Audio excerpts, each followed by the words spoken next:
You'd be surprised who else has no idea what they're doing. We watch successful businesses and we assume that their directors know what they're doing and have a strategic plan to keep succeeding, but that's not necessarily the case at all. In fact, when it comes to small, high growth or fast growth ventures, we're only making calculated guesses at what we're doing. Even take Netflix, for example, a household name worth billions and the biggest paid streaming service of them all, yet they have no idea whether a new show is going to work or not. They can only look back at what's worked before, do a bit of market research maybe, put together what they think is going to work, but none of that is a guarantee that the new show is going to be a hit. While every decision they make is considered and researched and deeply thought out, they essentially don't know what they're doing because almost anything could go wrong and it could upend their best case scenarios. But surely I know what I'm doing, right? I think we all know the answer to that. I started 3 businesses just in the last month. Clearly, not all of those businesses will ever get off the ground. 1 could, 2 maybe, or all 3. I have no idea which one it's going to be. Actually, I'd suspect I know which one will work, but I don't know which one will work because I can't see the future. If I could, I'd probably know which horse will win race 4 at Royal Randwick next Saturday. But my risk-tolerant nature means that I try so many things to see what works, and then I dump the things that don't before they lose too much, and then double down on the things that do work. But I don't know what's going to work until it starts to work, which means I don't know what's going to fail until it starts to fail. And that's not just in businesses and career moves, that's also in my social media, my newsletter each week, and every time I send a quote to someone.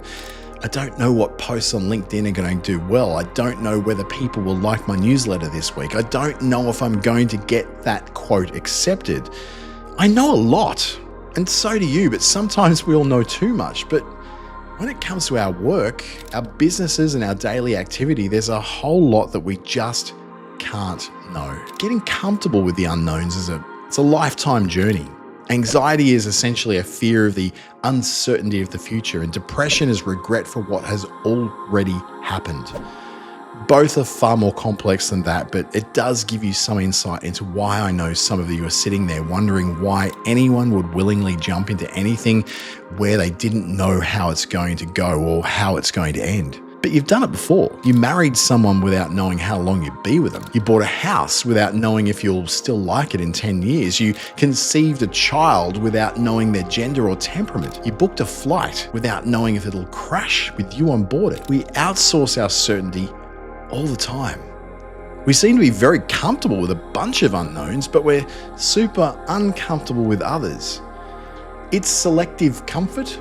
And that means we can hack ourselves to get comfortable with more stuff. I mean, I grew up in the whitest, most culturally homogenous part of Sydney in the 1980s, and foreign food to us was spaghetti bolognese. Yet now I'm dating an Indian, my friends are mostly migrants, I work with people from 5 different countries. You get comfortable with things by exposure to things. Like when you first tried a hot curry, it burned your brain out, but little by little you could handle spicier and spicier food until now you're ordering extra chili on your side of Thai red curry. Life is a series of things that you progressively get more comfortable with. Food, people, heights, clowns, well maybe not clowns, they're just plain creepy, but getting comfortable with not knowing what's going to happen. I suppose that this is the holy grail, really. Whoever gets comfortable with not knowing what's going to happen in the future, does that ever happen? I mean, I spent the whole week before last getting anxious about the possibility that I might have to go to a festival with crowds and noise and stinky, sweaty humanity, and no one at any stage said that I had to go, but there's no logic to getting anxious. But it is understandable. We fear what we can't control, so we get anxious.